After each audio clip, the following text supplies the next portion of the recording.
On this edition of What's Up Western New York, a look at the Buffalo Niagara Film Commission and the impact of movie making in the Niagara region.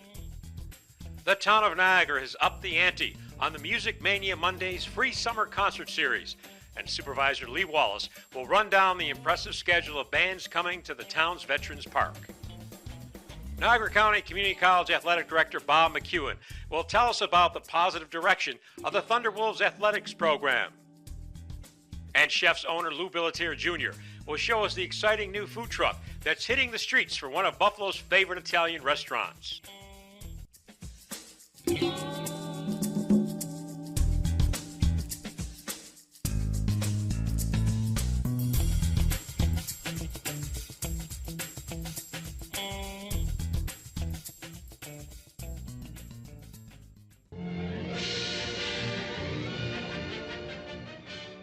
Movie makers have been coming to Western New York for over a half-century, filming such classics as Niagara with Marilyn Monroe, or The Natural with Robert Redford. Buffalo Niagara Film Commissioner Tim Clark and the Buffalo Niagara Film Office have helped facilitate the production of movies, television shows, and commercials for over a decade. The Buffalo area has seen such films as Henry's Crime with Keanu Reeves come to town, or more recently, Teenage Mutant Ninja Turtles utilizing the 33 for a critical car chase action sequence. However, Niagara Falls and Niagara County have now become more and more a destination point for filmmakers as well. Tim Clark sat down with What's Up Western New York at the Riviera Theater in North Tonawanda to discuss the growth of film production in Niagara County and the surrounding region. Niagara County has been, a very important part of our marketing scheme. Because there's so many great elements in Niagara County, as well as Erie County and Chautauqua and Cattaraugus and places like that as well. But I will tell you that Niagara Falls not only has, or Niagara County rather, not only has Niagara Falls, but it also has, this great fort, Fort Niagara. It has Lockport, with the locks and the underground cave there that Sharknado used for the backdrop to their movie, and also we did a movie recently in Lewiston, New York, which is a quintessential, small town America that just, is cinematic gold for these movie directors. I could tell you that, when we drove the producers through Lewiston for that particular film, they just fell in love with it right away and realized that, this was the place that needed to be the backdrop for their quaint little movie. Clark tells What's Up Western New York that once a director shoots a film in Western New York, they often return. Yeah, we do. We get a lot of return customers. I think people, once they get here and get over the initial hump of a new place to sort of explore as a filmmaking opportunity, they see the production value here. They see the big stuff, I always call it, that we have. And they see the available locations, the friendliness of the people, the plentiful crew, and you put all those pieces together, and man, if you got the makings of a great movie, and usually at a price point that they're pleasantly surprised with, because as you know, in some of the bigger cities, New York, Los Angeles, it's pretty expensive to cater to cater the movie set, or to, purchase different things.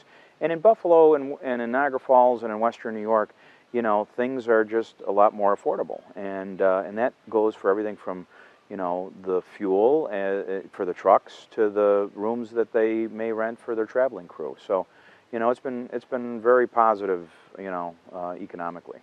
In 2010, Keanu Reeves and James Caan discussed making movies in Buffalo and Western New York. I was the first guy in Hollywood to make a picture in Buffalo, 1980. Was it? I directed a picture called Hide in Plain Sight. Mm-hmm. And I went to Buffalo because that's where it happened, and it was as far away from the producers as I could get. I mean, they had to be in the studio. And so that worked out well. We had great support and help from the people there and from the film commission there, and they supported the film in such a great way. And we did a lot of the exteriors there, and to get the light, to get the architecture, to get the feeling of the place, and and we lucked out with some good weather, and filming at the falls at 4 in the morning. Yeah, you know what? It's true. I had a great. They were so nice. They were great. People were great. Film and television production is not only beneficial to the local economy, but the tourism trade in particular, especially in Niagara Falls. Yeah, I think the Nick Wallenda stunt on ABC television was probably one of the bigger, if not, well, really was the biggest television event in Niagara Falls history. Millions, and I mean tens of millions of viewers zoned in on that. And and also the press coverage, just even in the print media and on the internet, it was just phenomenal. I read some accounts of Twitter just going off the Richter scale that night, simply because everybody was twittering, and tweeting the messages about Nick moving over from the American side to the Canadian side. So no, it was a very, very huge television event for us and a big part of Niagara Falls history. The concept of a film office is to sort of harness all the assets architecturally and with the crew and with permitting processes and all of that kind of stuff, is to harness all that so that when a filmmaker comes to Western New York, for instance, they're not dealing with 20 different agencies and it gets unwielding. We basically handle it from the first call till when the trucks leave and toot the horn goodbye.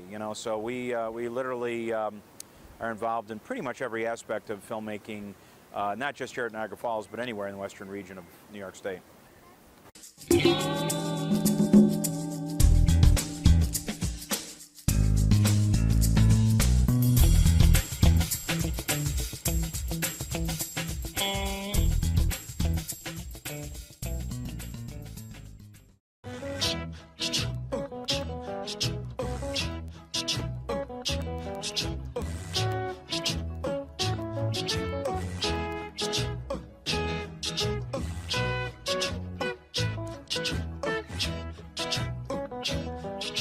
Summertime, when the weather is high, you can stretch right up and touch the sky. When the weather's fine, you got women on your mind.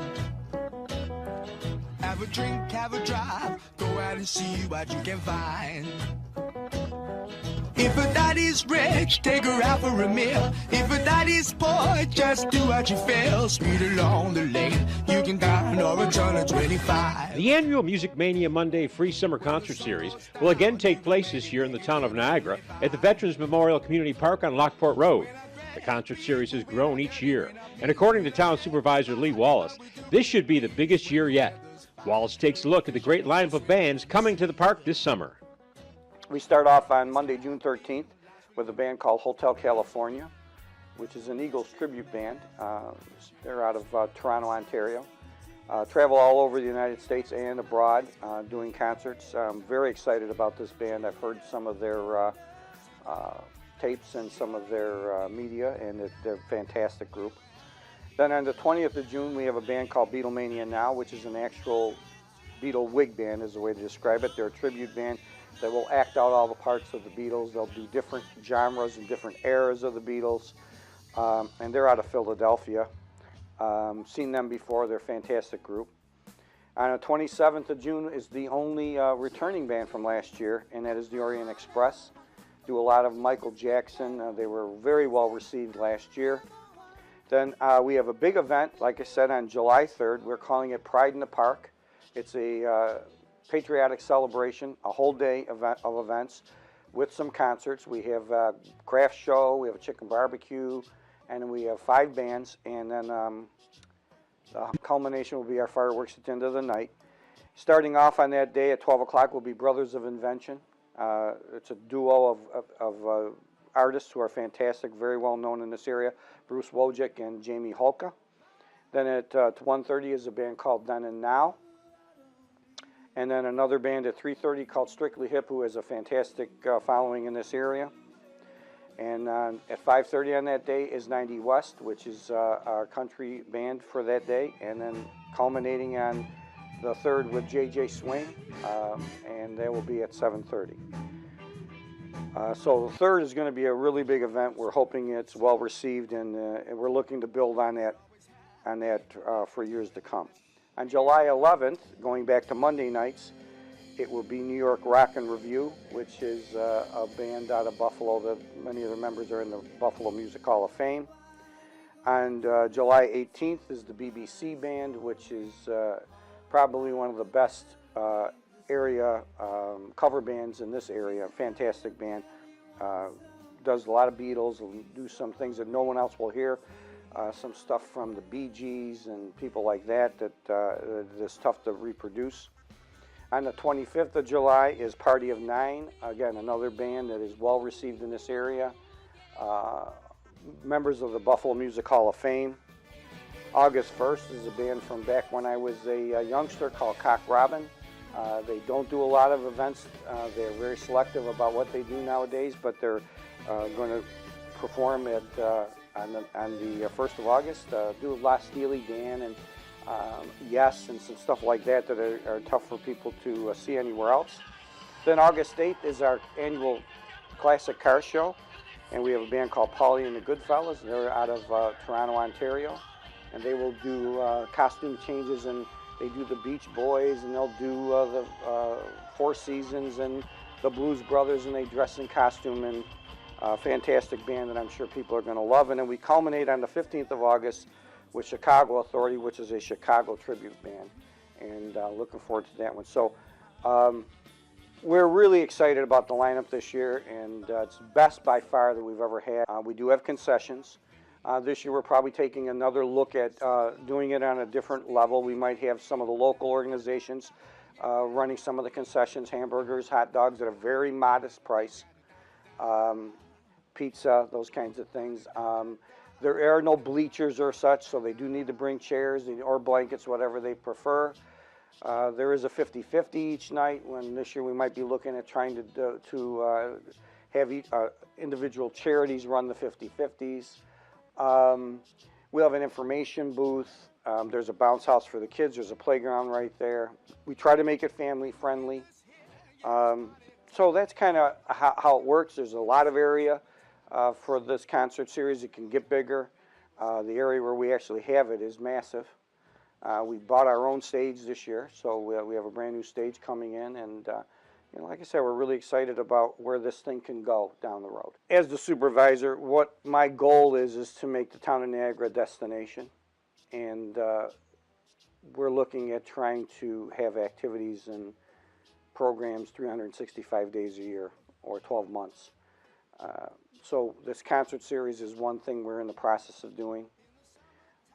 We are in the process of building a splash park for kids. We're putting in a massive Veterans Memorial over at the park. This coming fall, winter, early winter, we're going to have what's called first annual Noel at Niagara, which is a massive Christmas lights display show in the park. And then we're down the road looking at building an outdoor ice rink. So the goal here is to have activities 365 days a year, if that's a bad term, maybe 12 months out of the year, where the residents of this town feel like this town is a progressive town, and everything that we do at no cost to the taxpayer. These events, the things we're building, the events we offer, do not cost taxpayers one red dime or one red cent. Our Town of Niagara Council has been fantastic to me. We have two incumbents who've been there quite a while, and it's my Deputy Supervisor Chuck Texera and Mark Carpenter, and we have two newcomers, Sam Gatto and Rick Sirianni. We're all on board with trying to make the Town of Niagara a destination and trying to give our residents the most bang for their buck and make them proud to be here and make them proud to know they live in our town. And that is what all the leisure time activities are meant to do.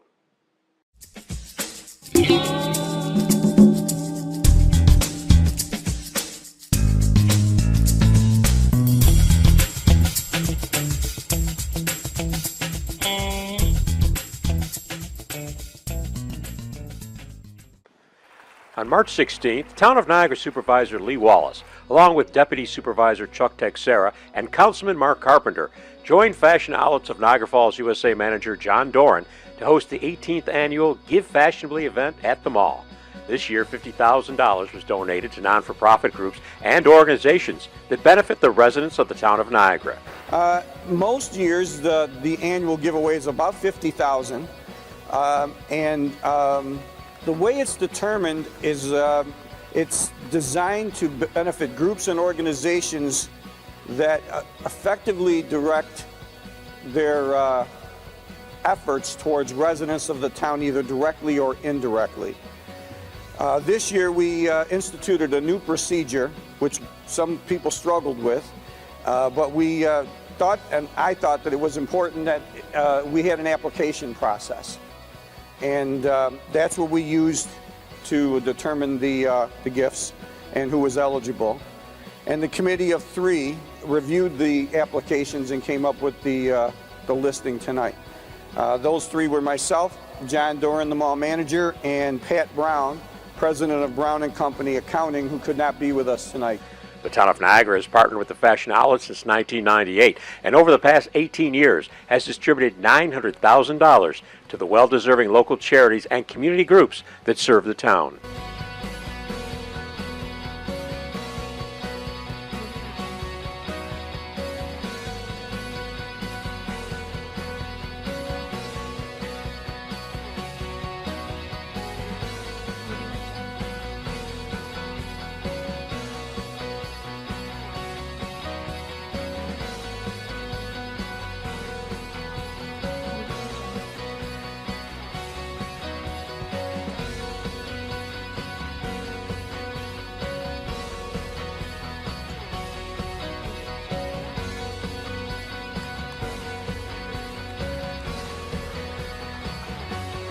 You out there, I know. Something like this means a heck of a lot because we don't take this for granted.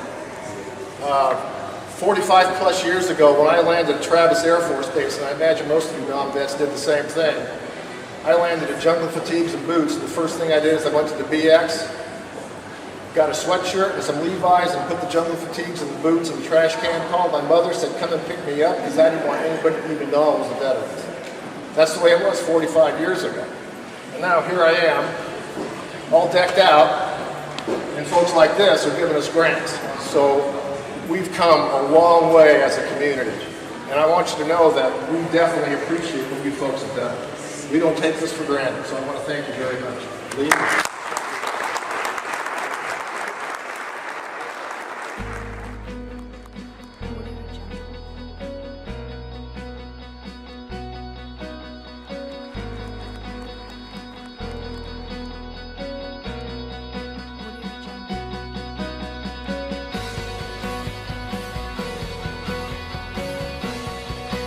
Appreciate you coming this evening. Very, very worthwhile organizations do a lot for this community, and we appreciate you like I know you appreciate the money. Thank you very much for coming.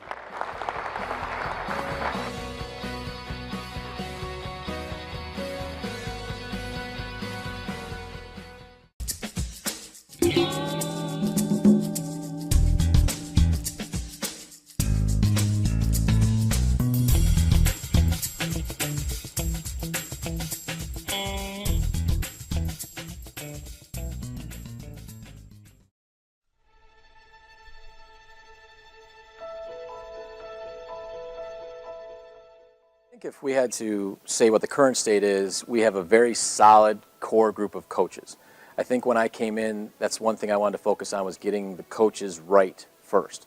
And we have fantastic coaches now who are out recruiting great kids, and it shows. We're competitive in nearly every sport, and that was the first focus. The second focus of mine was trying to upgrade the facilities, and we're in that phase right now where we're trying to upgrade our outdoor facilities, indoor facilities, and potentially have a major upgrade in years to come. But I think we're in a pretty good spot right now in terms of the athletic department.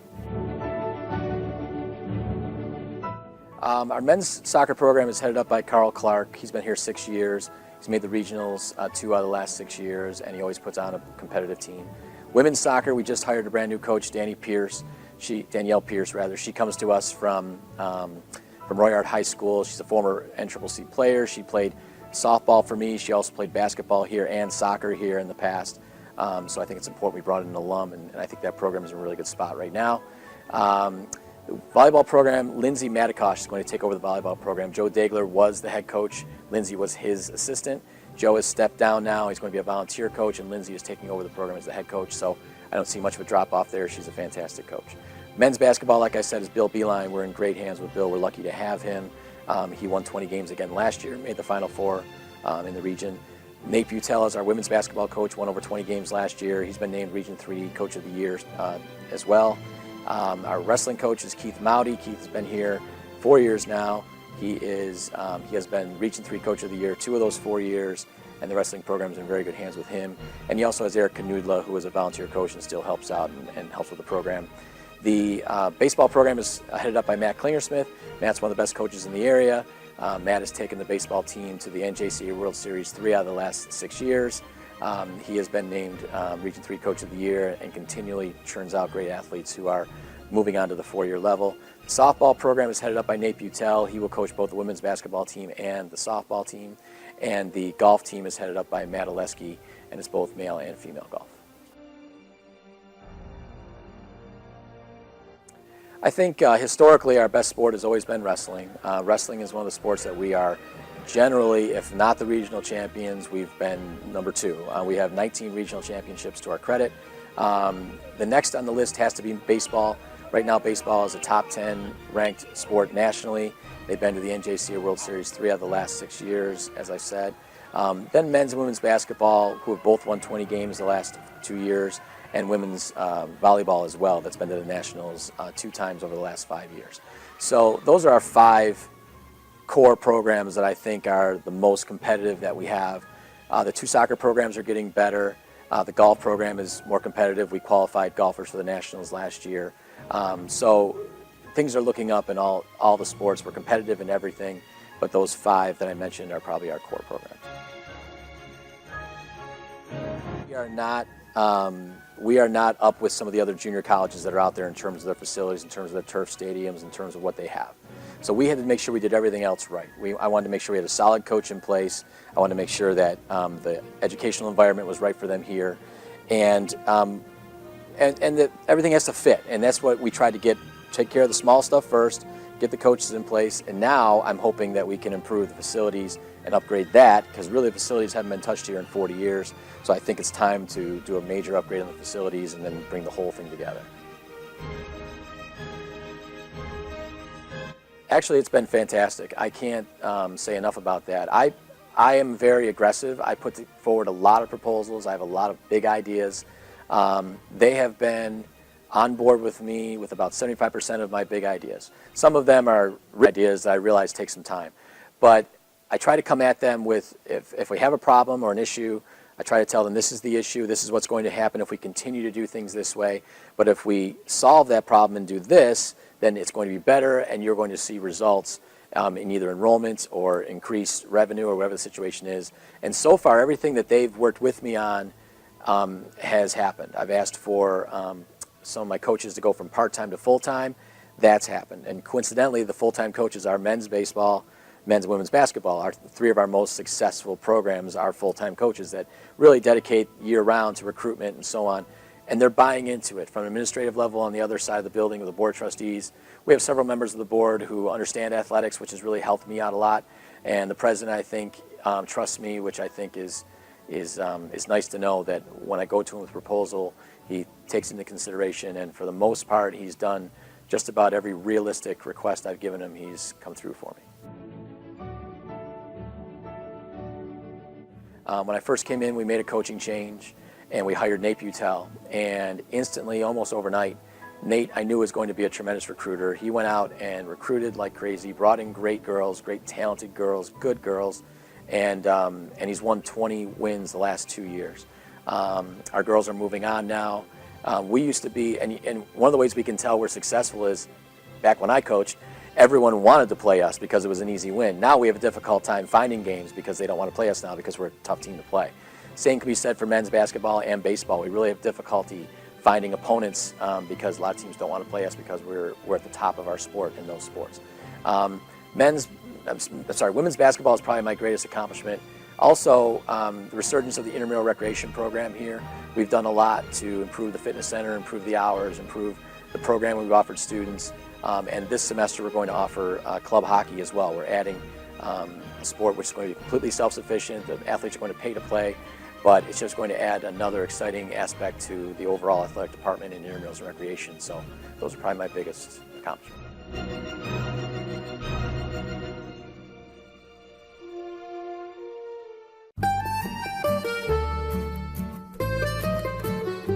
I just think it's the wave of the future. You're gonna see in the next 5 to 10 years there'll be more food trucks, I believe. I won't say than restaurants, but they're gonna. That's the thing. The millennials especially, they love that fast, grab the food and go thing. They don't want to come in and sit down and, tablecloth and waitress. They just want to grab their food and eat. It's worked out great. We've been received great. We haven't got any complaints at all. And we've got this nifty little carrier, and that makes it easy for them to eat it. That was our main concern, is how you're going to hold a soda, your extra sauce, a parm, and we've got a carrier we give you that you can hold everything with one hand and eat with the other hand. So it's worked out great. I haven't made a phone call yet to anybody to ask them, hey, can we come there? Everybody's called us, which I can't believe. I'm overwhelmed. Our first day when we announced it, I had 48 phone calls waiting for me when I got back in my office, and we're literally almost booked up all of July and August already, day and night, and it's everybody requesting us. Yeah, the quality is critical. That was the overall goal. I didn't want someone to come up to the food truck and go, it's all right, but it's still better at the restaurant. And all the feedback we've gotten is it's exactly the same as the restaurant. Again, we've added some stuff. We've taken off some stuff already. Things that are moving, things that weren't moving. But all our staples are there. Our chicken parm, eggplant parm, spaghetti. We have a gluten-free option. We have a vegan option. We have sandwiches, chicken cutlet if you want to go something a little lighter, chef salad, special mixed salad, our cannolis. So it's a pretty good menu for a food truck, I feel. Honest with you, we have a great staff. I have great managers, and knock on wood, that's what allows us to do this. We're both on the truck a lot right now till we get our staff the way we want them trained, and then we'll obviously come back to the restaurant more. But I've got great managers on the truck as well as in the restaurant, and that's what allows us to be able to diversify. I can't thank those guys enough. I made the comment they're like big brothers to me in my speech, and they really are. I grew up with some of the older guys like Rene Robert. Obviously, I was a stick boy for the Sabres back in the 70s. So I worked for a lot of these guys. Marcel Dion was there. I worked for Marcel, and anytime I ever ask them to do anything, it's like, where do you want us? What time? There's never a fee. There's never a whine, and it's really great. I mean, Joe D flew up from Charlotte for it. And he wants to work during the Bills games. That's his goal in life. He's driving me crazy. I don't want to break the news to him that he's just too big for the truck. At first, I don't think he would have went for it, to be honest with you. But he was always an innovator. He was always looking ahead and taught us, look for the next step. And, you can't stay stagnant, but you got to keep quality. So I think he'd be excited about it. He would have been on the truck, no doubt. I think this is it. I thought we hit a home run when we did the takeout window for a restaurant, and that worked out real well. And so far, it looks like we've hit a home run with this food truck, and I think that's about it. I'm rounding 60 years old, and I'm just going to coast now.